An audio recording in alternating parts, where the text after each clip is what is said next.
At this time, I have the pleasure to introduce Mr. Jack Cowley, the National Director for Alpha for Prisons and Reentry. Mr. Cowley retired with 30 years of service from the state of Oklahoma. From the state of Oklahoma Department of Corrections. The majority of his career with the state was as a prison warden where he served in that capacity in 3 facilities. He's a firm believer that prisons should be institutions which promote public safety by offering inmates meaningful opportunities to change their behavior rather than simply warehouse where they do time and continue to harm the public once released. He also advocates their use as a last resort in the pursuit of justice. Upon retirement in 1996, Mr. Cowley joined the staff of Prison Fellowship Ministries as a public policy advocate for criminal justice reform and later director of the Interchange Freedom Initiative, IFI, an intensive faith-based prison reentry program located in Houston, Texas. He went on to be the National Director of Operations for IFI, establishing programs in Iowa, Kansas, and Minnesota. Through IFI, a model was established which vastly reduces the rate that inmates released from prison re-offend. For 1 year prior to joining Alpha USA in 2004, Mr. Cowley was the Director of Programs for Freedom Branch Incorporated, a nonprofit organization providing transitional housing for released offenders and outpatient drug and alcohol treatment. As the National Director of Prisons and Reentry with Alpha USA, his primary function is to link faith-based and community organizations to correctional facilities in an effort to reduce recidivism and thereby increase public safety. Mr. Cowley consults nationally and internationally regarding criminal justice issues, including testifying before Congress. He's held an appointment to the Advisory Board of the National Institute of Corrections for 8 years and currently serves as a board member for the Billy Graham Institute of Criminal Justice Ministries. He is the founding board member of the Oklahoma Criminal Justice Association and a member of the Restorative Justice and Victims Committee of the American Correctional Association. Mr. Cowley earned his Bachelor's of Science from Oklahoma State University in sociology, as well as a Master of Science in Corrections. He has completed his coursework towards his PhD from the University of Oklahoma in organization leadership. He co-authored Lifeline, a drug alcohol program for negatively addicted inmates, Journal of Reality Therapy, Spring 1990, Statement of Testimony, Washington University Journal of Law and Policy. He appeared in 1996 in the 1996 HBO special Prison Life, Prisoners of the War on Drugs, and the 2002 PBS Frontline special, Burden of Innocence. Ladies and gentlemen, please join me in welcoming Mr. Jack Cowley.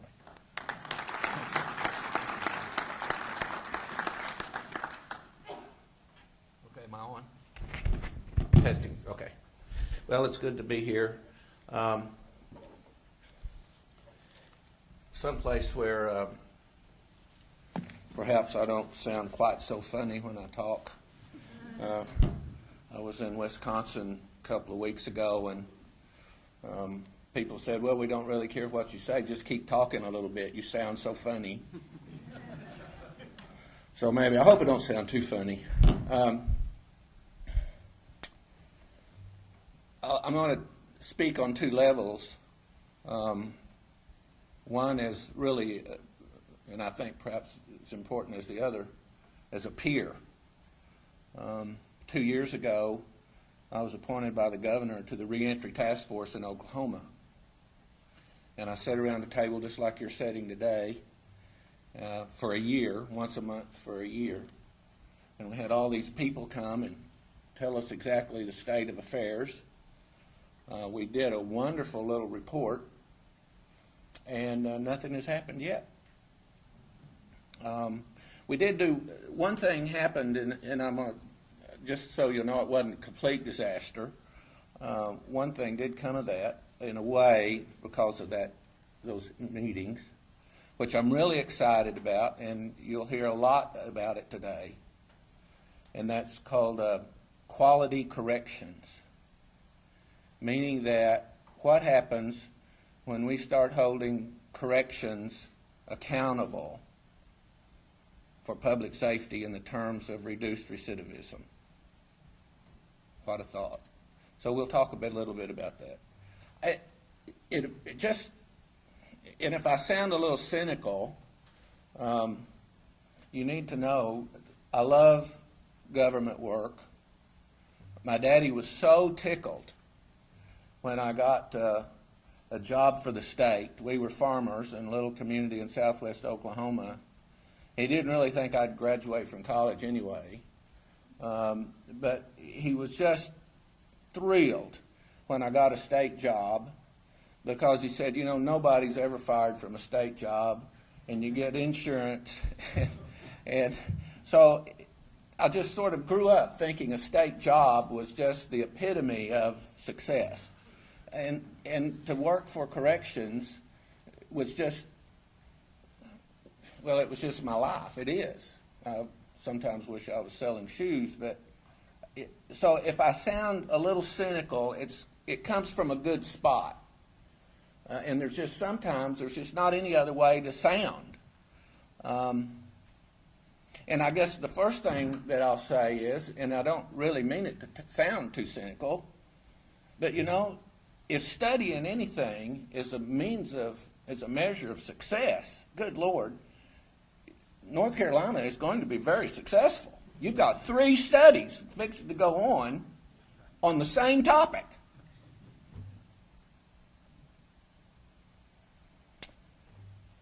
And there have been other states that have done exactly the same thing and have written wonderful, wonderful reports, and we have wonderful models.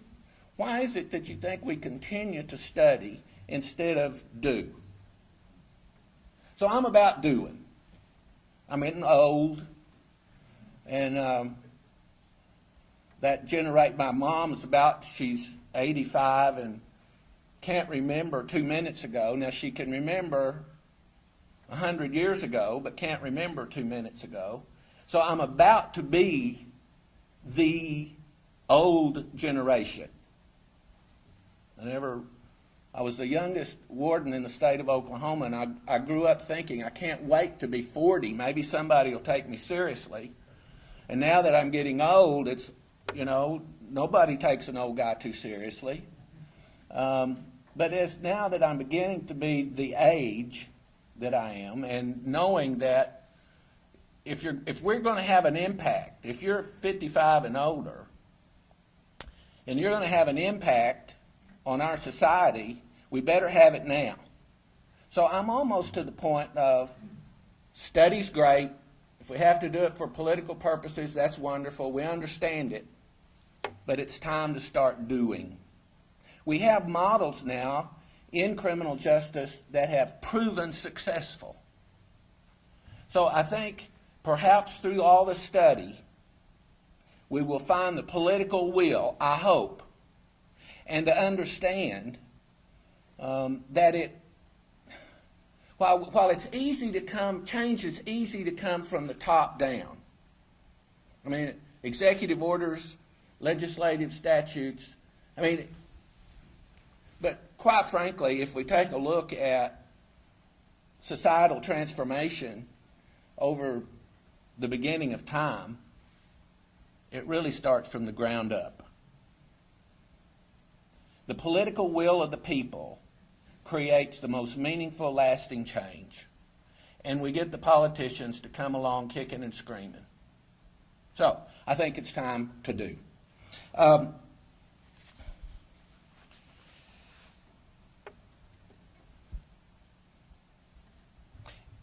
Perhaps it's a little easier perhaps to understand where I come from. I mean, what I'm about to say, because it's where I come from. I suppose all of us have those moments in our early in our careers that are very lasting. And it's important, I think, to know one's worldview, particularly since the state paid my airfare to come. I didn't charge you anything for my time, because I'm going to also talk about Alpha, so therefore they're paying my expenses for my time, but the state did pay my airfare. So I think probably it's important for you to know, if you're going to listen to me and be very nice about it, I hope, for the next 30 minutes, it's important to know what my worldview is. And when I started in corrections, now we have academies, correctional academies that are great. You know, we go and we spend, I don't know, Secretary, 40 hours or 160 hours correctional officer. That's wonderful. An inmate trained me. I was the first inmate. Get this, it's kind of ironic talking about reentry after. Good Lord, I started in 1969. I was the first inmate release counselor hired in the state of Oklahoma by an LEAA grant. And I went to work at the place, at the prison where I grew up. I said we were farmers, and I came back home to farm, literally. Dad was right. I lasted a year at juvenile justice and couldn't really deal with the kids because you can't deal with the families. And that's where the problems are in juvenile justice, is with the families. So I went back home to farm, and we wasn't doing too good. And I was the only guy in the community with a college degree that wasn't teaching school. So they hired me as this inmate release counselor. And all of a sudden I was making more money than the kids' dads that I went to school with. They were correctional officers. So it wasn't a real pleasant thing. Here comes this 21-year-old kid in, and all of a sudden he's making more money than the correctional officers are making, about probably $10 a month. I think I was making, $310 a month or $400 something back then. We didn't have an academy. I was, as I said, trained by inmates. The warden said, the captain's clerk, I spent 2 days with the captain's clerk, going all over the prison. Our doctor, my family physician, except when I was needing an emergency, was an inmate. He killed his wife. He was a school teacher in Colony. Killed his wife, came to prison doing a life sentence, and got a PA certificate by correspondence. And we had a doctor that came in, every week for an hour or so, but Jim was our doctor, and I took my kids to him. I knew he was a murderer, and I particularly didn't really want him out of prison, but he was a pretty good PA. He's now out, and the deputy, I'd been there about 2 or 3 years, and the deputy was, I love him dearly, but he was kind of one of these typical, in a way, now that I look back on it, deputies. And my deputy warden days were the best job, because you really didn't have to be responsible for ultimately what happened at the institution, but you really know you were the one that ran the place. And when the warden was gone, I got to sit at his desk. And so this deputy, the electricity went out over the laundry building, and it was noon hour, and all the inmates were out milling around, and the 1 or 2 paid people we had, somewhere they wasn't around. So the deputy got the inmate maintenance guy and said, climb up on the pole and fix it, whatever it was, up on the pole. And the kid said, I can't do that. And the deputy said, "What do you mean telling me you can't do it?" And he said, "It's live. So you got to go turn the electricity off out at the transformer." And the deputy said, "Get your ass up that pole."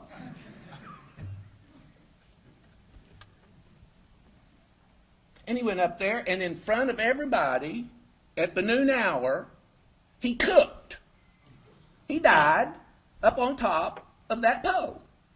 And it took a long time to get him down, and the inmates were going crazy. The deputy retreated off the yard, and so like a nut, I go out on the yard and start talking to the guys. You can't tear things up. Yeah, it was a bad mistake. We'll fix it. And all of a sudden, a brick, just like that, a brick gets thrown. That was the way I felt, just like that. Thank you, Lord. That you got it. And so I start bleeding, got blood all over my shirt. And it does kind of calm down. And after about an hour, I see this group of long-termers walking across the yard, and they're heading right for me. And they have this guy amongst them who's been convinced that he needs to come and apologize for throwing that brick. And from that day forward, my reputation in Oklahoma was one that, while you didn't want to mess with Cowley, he was somebody that had listened to you and at least respected you. So that's my worldview of prisons.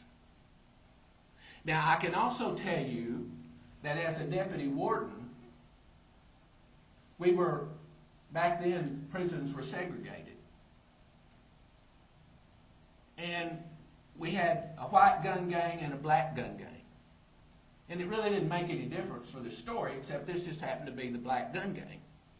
And they were out picking potatoes on the Coughlin farm, and we put them in a big wagon pulled by mules. And on the back of this wagon was a big stainless steel water bucket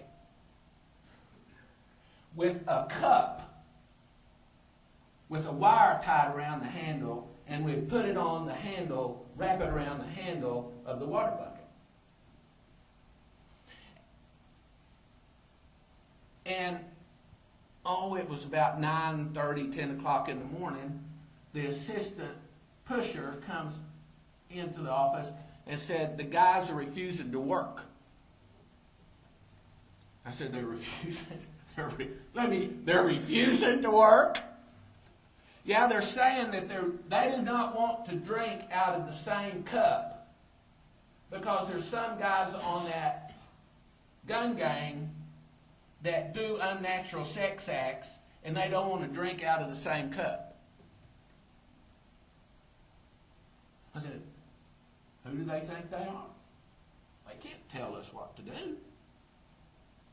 You go tell them they're going to drink out of that cup, or we're going to lock them up." Well, they're not going to drink out of the cup.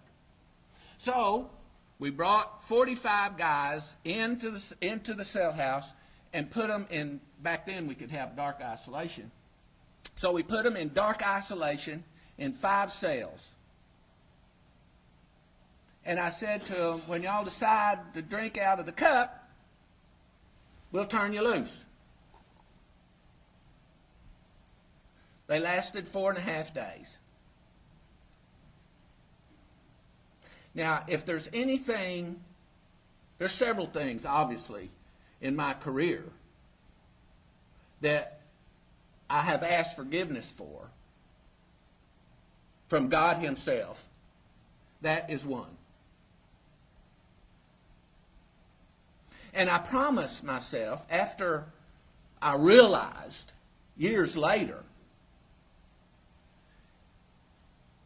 that we in corrections should never have to experience that kind of thing when somebody else had already experienced it and went through it. Why is it that every state thinks that they're so different than everybody else when it comes to corrections that they have to be the ones to come up with the idea to ask forgiveness? Well, I want to tell you, now I love North Carolina, been here a time or two, and it's really a great state, and I'm sure that there's things that is just you'll find only in North Carolina.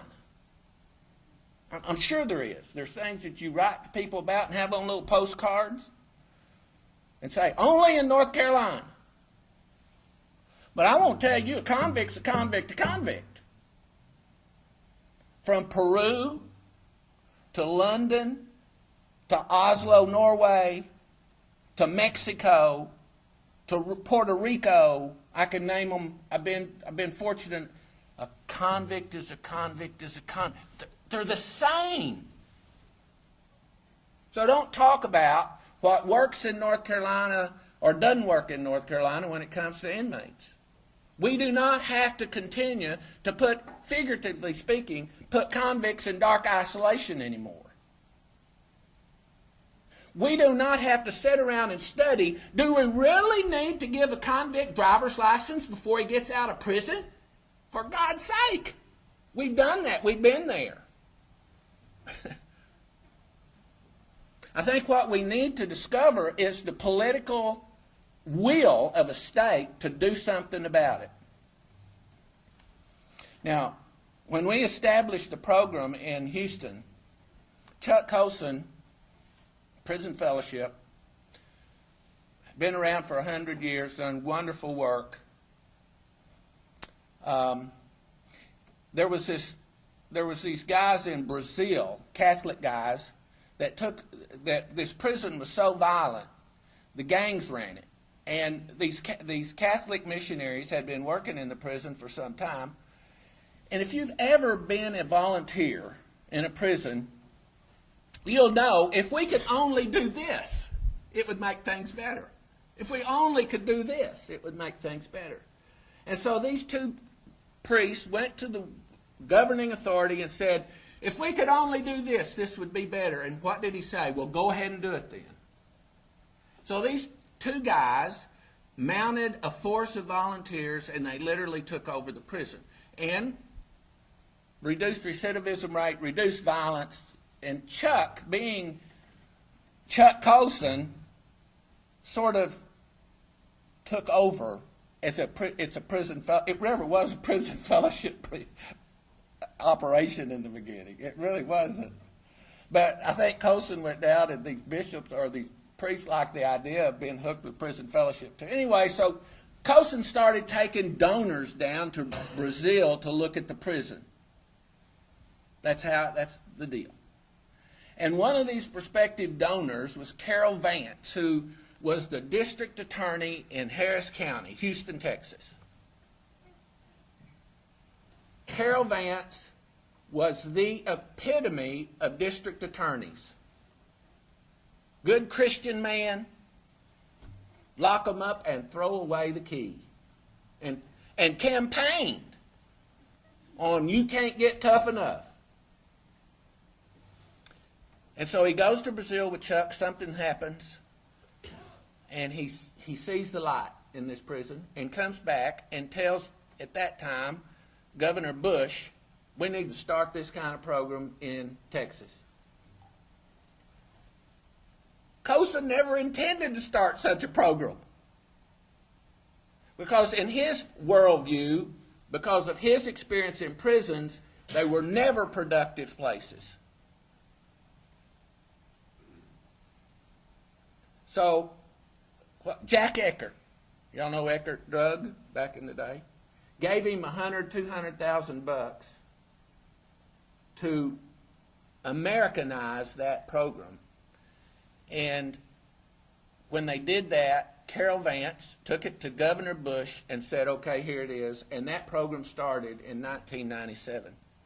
at a little prison outside of Houston, which is now the Carol Vance Correctional Facility. An intensive, faith-based experiment.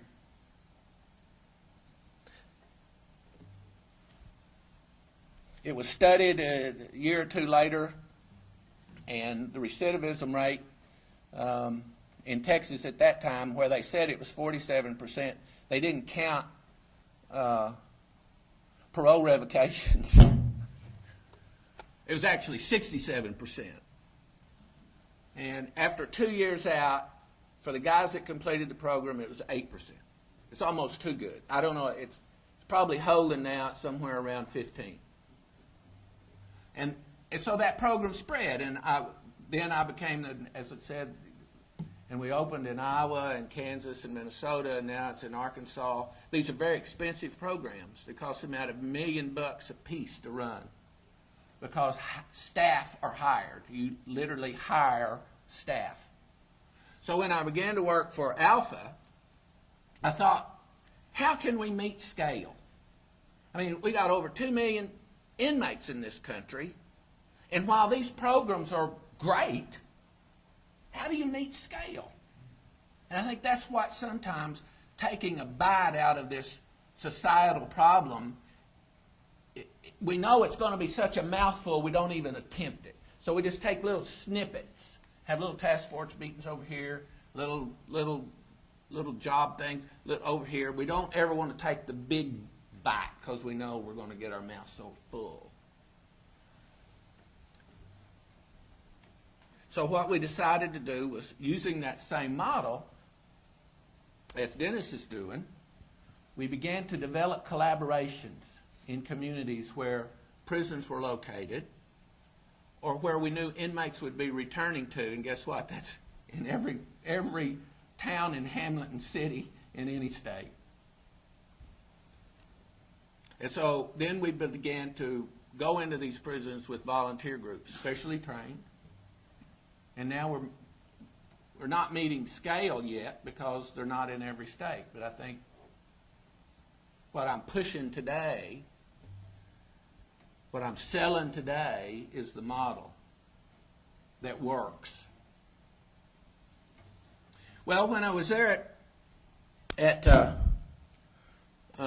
Houston, Attorney General Meese, Reagan's Attorney General, Heritage Foundation, because of the Colson connection, became sort of enamored with this whole, prison works idea.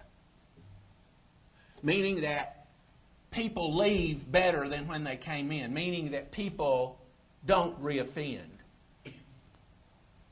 So he asked me to come and do some speaking at the Heritage Foundation, conservative think tank group. Well, I was always, Daddy and them were always Democrats. Farmers, poor folks. Only rich people were Republicans. That was my worldview. And so when I started working for Prison Fellowship, and I got tagged in 2002 to go speak at the Republican National Convention for Bush, people just sort of assumed I was Republican. And so after I did that, I decided I better become one. So I registered a Republican, and then got enamored because, quite frankly, I think Bush got talked out of his compassionate conservative agenda, and then I decided, I'll be an independent for a while. I think I'm an independent now. I'm not really for sure. It's been a while since I've got my card, but Meese had me come and speak at this conservative think tank group. Now get this. I don't know if did y'all ever grow up with this idea that politicians were like these? I didn't see many women in my worldview, although I knew from experience, from going to church, that Mama would always tell Daddy how to vote in the deacons' meeting. I knew that women were behind the power. But I never saw women smoking cigars in these smoke-filled rooms thinking about how the world's going to be. I don't know. If y'all are all sorts of walks of life here, but this is a pretty hefty group, I think. This is, when I was looking at the people, I mean, this ain't nothing to sneeze at, you folks in this room. Do y'all feel like you're smoking cigars and sort of planning on what's going to happen in North Carolina? I don't know. Well, you know what Meese told me? And we were talking about, at that time,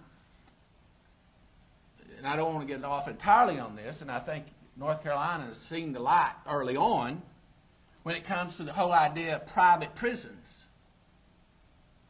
Now, private prisons, in fact, many, I was an ACAR, American Correctional Association auditor, so I'd go in and audit prisons, and I can tell you that private prisons are ran pretty good. I mean, when you worry about your bottom line, you don't want to make convicts mad, so they're tearing up the furniture. State employees really don't care about the furniture.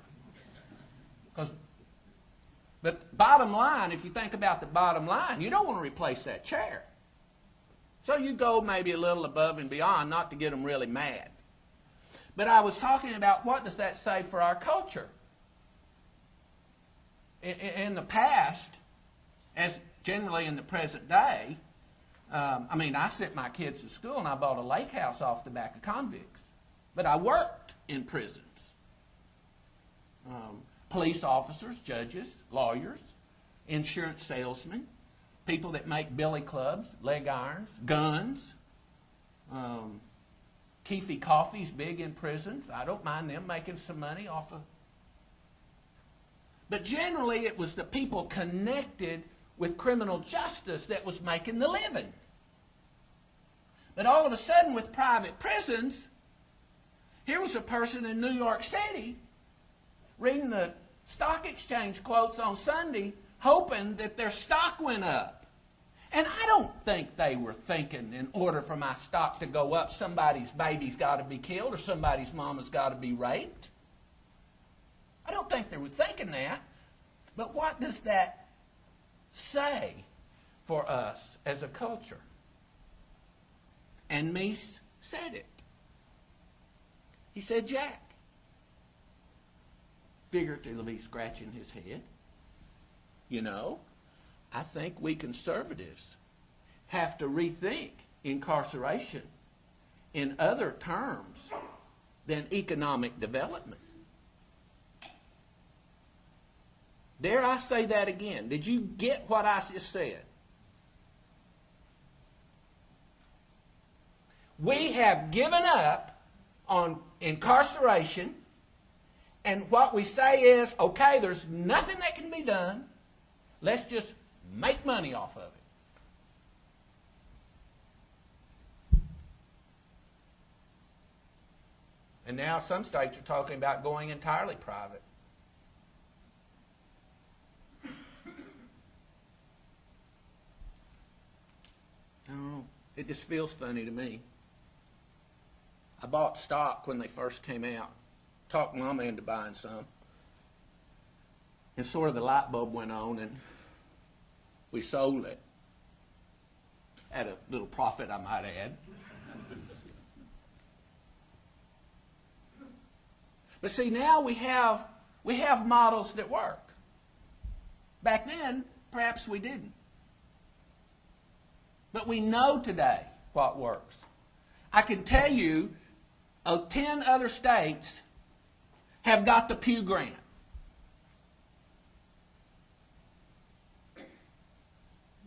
And they change things.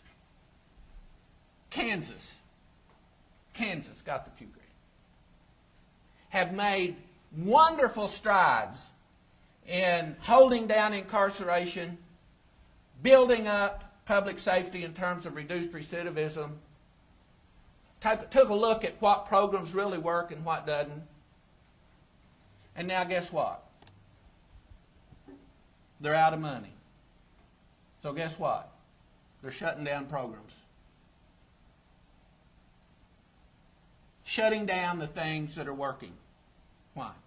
Because they overbuilt and they can't afford what they've got. So instead of having the political will in a public safety, I'm not talking about hug a thug here. I'm talking about public safety issues.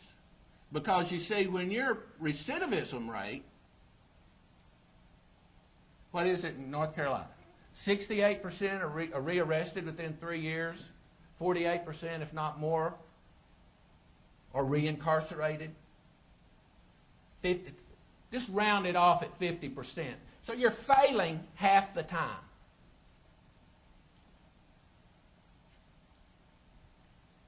What does that mean? That means that when these guys get out, half of the victims that year may not have had to be victims.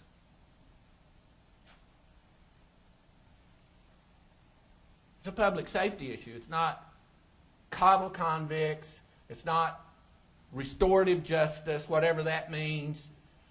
It's not compassionate, nothing. You don't have to like them at all. Hate them all you want to. Until they're your own kids or your niece. Then you think, oh. But hate them all you want to. But we're talking about public safety. You see, when I was, we had a senator, when I was warden at the last prison, it was built out of granite rock, and you had this little rock mountain by it, where the prison was quarried. And we were having some problems with the gangs. They were robbing the older inmates. And so we were having this problem, and some of the guys were complaining, and so the senator brought his staff, and they began to walk across the yard, and he said, I've got the solution. I don't want any more of these programs. And I want you to bring a big pile of those rocks inside the wall. And I want them convicts to carry them from that side of the wall to this side of the wall for 8 hours. Then they're going to be so tired, they're not going to want to do anything else. Feed them dog food. I don't care what you feed them. And I hope they all get AIDS. That is going to solve our problems, he said. I don't care if you hate them. I just want people to start thinking about the public in terms of the people that we release from our prisons every day should be better when they leave than when they went in. And now we have a model. And if some of you aren't interested in inmates, some of you are interested in mental health issues, some of you are interested in the homeless, some of you are interested in juvenile justice, some of you. But did you know if we did a geographic layover in Dallas, and y'all know this, everybody's working with the same population. From the homeless to the juvies to the reentry to mental health, the disenfranchised. We have juvenile workers, mental health workers, parole officers, all in the same house, never talking to one another, making plans. So, that's my worldview. That's where I come from. And as I said, I'm getting older, and it's time to start doing. What does it take to get the political will to say enough's enough? Now, as I said, I love corrections, but I ran good prisons.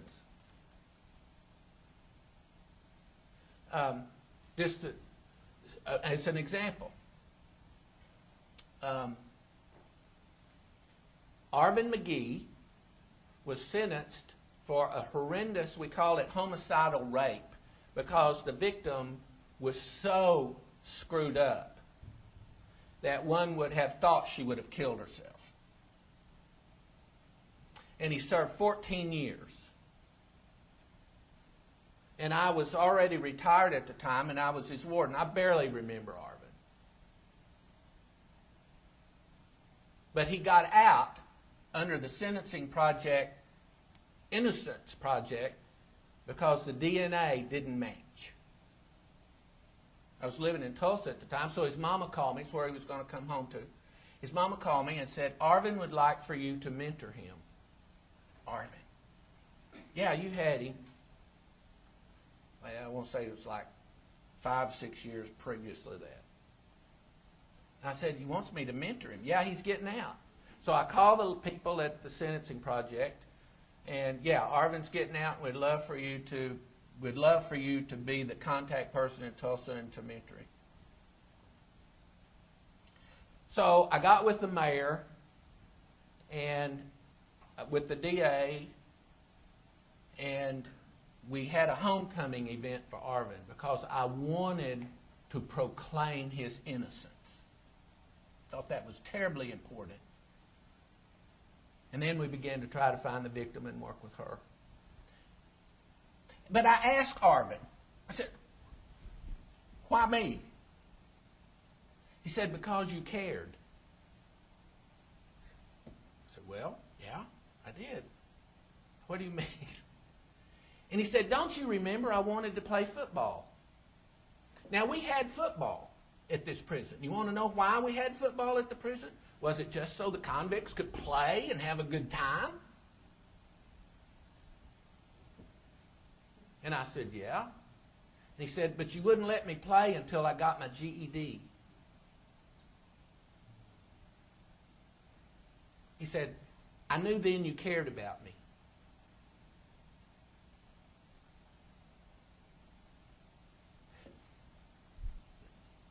Stuff like that works. But wardens today have convinced everybody that the people in prison are so nuts that they're just lucky if they get to go home at the end of their shift. When we came up with the bill in Oklahoma that for the first time in the history of this country, while you'd have to do it, just staggers me. For the first time in legislation, we said that corrections officials are going to be held accountable for a reduction in recidivism. Just sort of like we say to school teachers, or just like anybody else that has a job and outcomes are important. So it's languishing because the political will has gone away in Oklahoma. It'll come back. So I'm thinking, why is it that we can't hold corrections accountable? And it's because we convince people that nothing can really be done.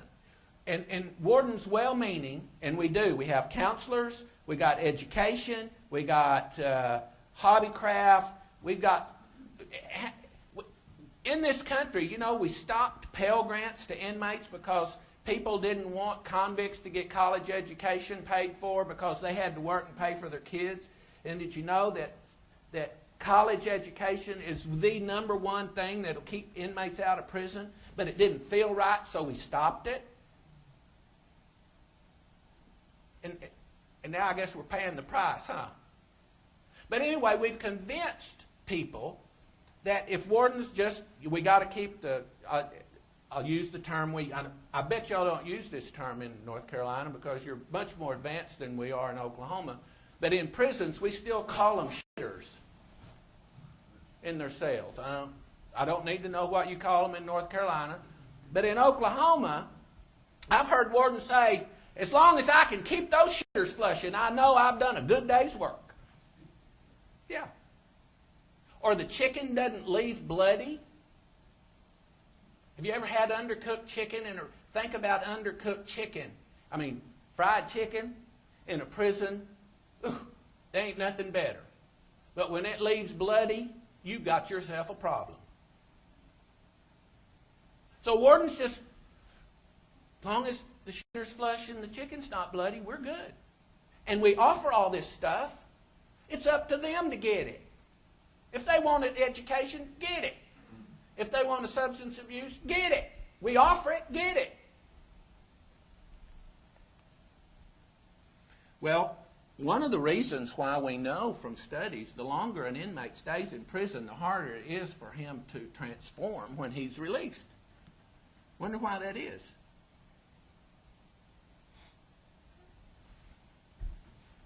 Jimmy White was a lifer, had been in 12 years, and he thought that he was above the convict subculture. And for most of it he was. He acted very normal. Jimmy White. And so I was living on grounds. It was a Sunday afternoon. My commode backed up, and I drove up to the prison to get Jimmy White to come and help me unplug it.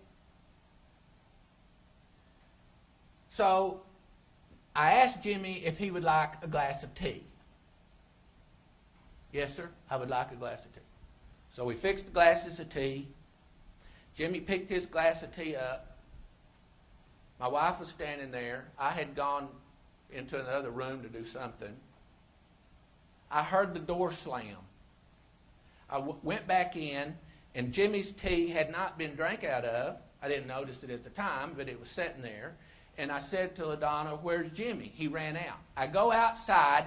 Jimmy White is sitting under a tree crying like a baby. I said, "Jimmy, what's the matter?" He said, "Warden, I thought I was getting by. I thought it wasn't affecting me. I don't want to be like everybody else." He said, "But I realized I hadn't held a glass in 12 years.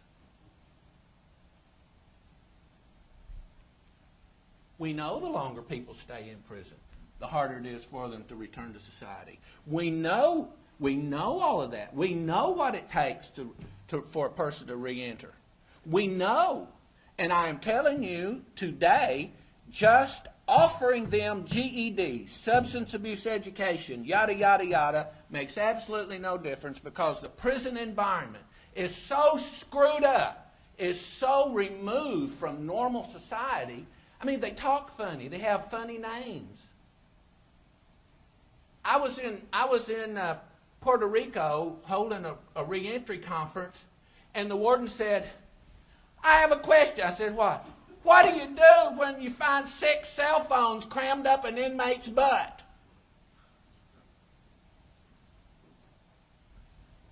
You telling me that's normal? And that's how they live.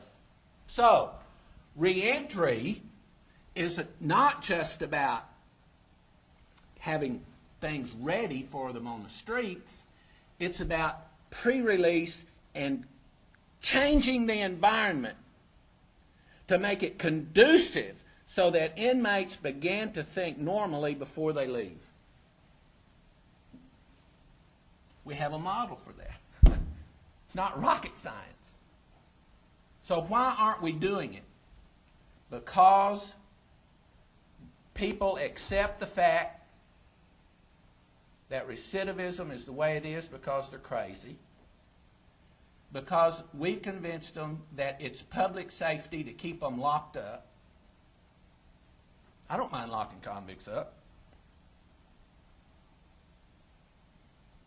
And like the deputy director in California said to me, "I dare you to say," I mean, he was hot. "I dare you to say that wardens can control convict behavior."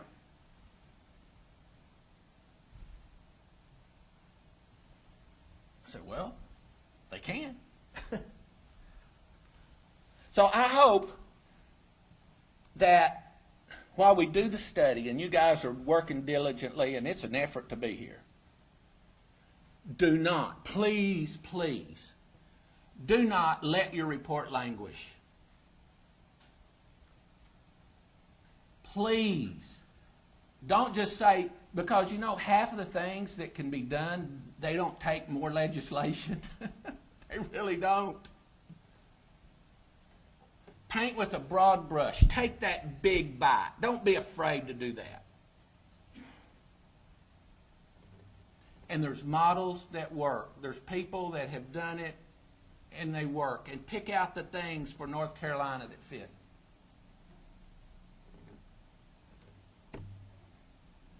And you'll find your recidivism rate begin to drop. You'll find that people are then what? And I'll say this and then I'll sit down. Once you start dealing with environments in prison, you know what generally then happens? We start looking at keeping people out of prison. What's going on in our county jails?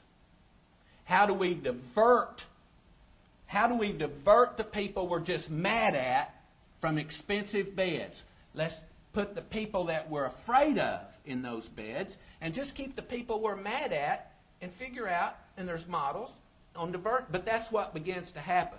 Once we make our prisons more conducive for change and people and then we begin to start dealing with diversion. Secretary, I'm done.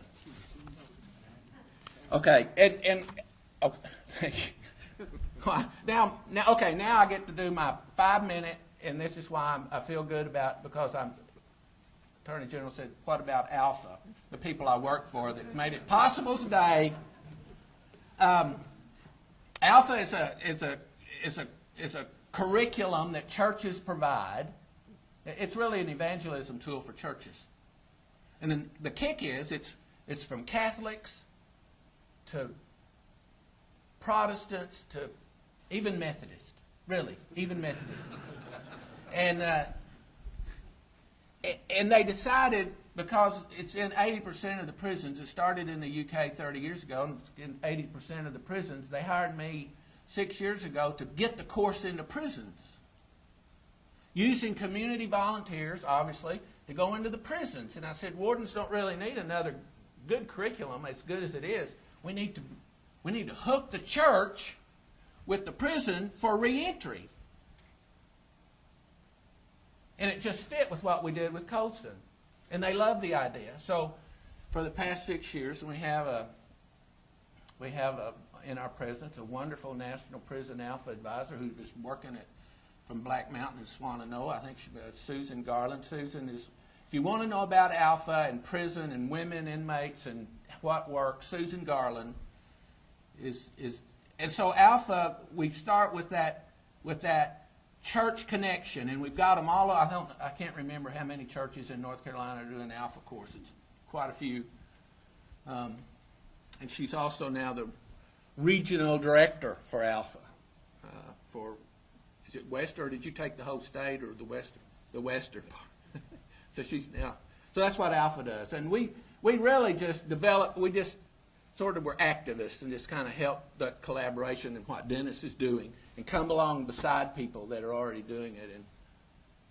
And we set the model of this in-prison program, and we're hoping that the secretary, I put him on the spot, not that he's not used to that, he certainly has broad shoulders to handle anything, but we'd love to pilot an in-prison substance abuse, anger management model that we worked here in North Carolina, and we would not charge you a dime.